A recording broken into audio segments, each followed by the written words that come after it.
गंगा की जन्म की कथा एक अद्भुत और गूढ़ कहानी है जिसमें प्रेम, तपस्या और बलिदान का मिश्रण है।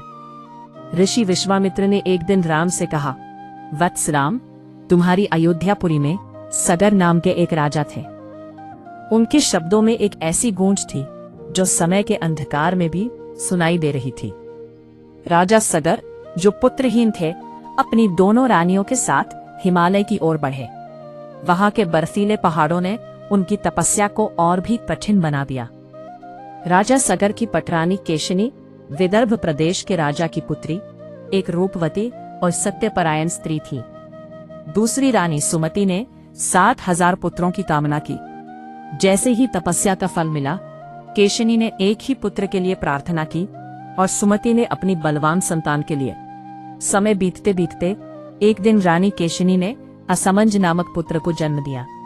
दूसरी ओर रानी सुमति ने एक तेजस्वी तूम्बा को जन्म दिया, जिससे 60,000 पुत्र निकले। जैसे जैसे समय गुजरा, सगर के पुत्र युवा हो गए, लेकिन उनका सबसे बड़ा पुत्र असमंज दुराचारी था। उसकी बुराइयों ने नगर के बच्चों के लिए खतरा उत्पन्न कर दिया। सगर ने अंततः उसे निर्वासित किया, लेकिन असमंज का बेटा अंशुमान एक सच्चा नायक था जो अपने पिता की छवि से दूर था। एक दिन राजा सगर ने अश्वमेध यज्ञ करने का निश्चय किया।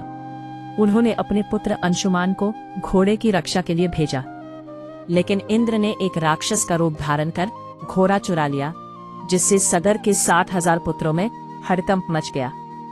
उन्होंने अपने पिता से आज्ञा ली कि वे घोड़े की खोज करें। अपने क्रोध में अंधे होकर राजकुमारों ने पूरी पृथ्वी को खोदना शुरू कर दिया। यह दृश्य भयावह था। अनेक प्राणी इस निर्मम कार्य में मर गए। देवताओं ने ब्रह्मा जी को सूचित किया कि ये राजकुमार अपने क्रोध में अंधे हो चुके हैं। तब ब्रह्मा जी ने कपिल ऋषि को सूचित किया कि वे इस स्थिति में हस्तक्षेप करें। जब राजकुमार पाताल में पहुंचे तो उन्होंने देखा कि कपिल मुनि तपस्या में लीन है। उन्होंने समझा कि घोड़ा उन्हीं के पास है और उन पर आक्रमण कर दिया।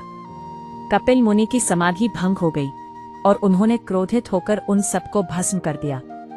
इस प्रकार राजा सगर का वंश समाप्त हो गया। उनके पुत्रों की दुष्कर्म और आक्रोश का यह परिणाम था कि उन्हें अपने ही कर्मों का सामना करना पड़ा।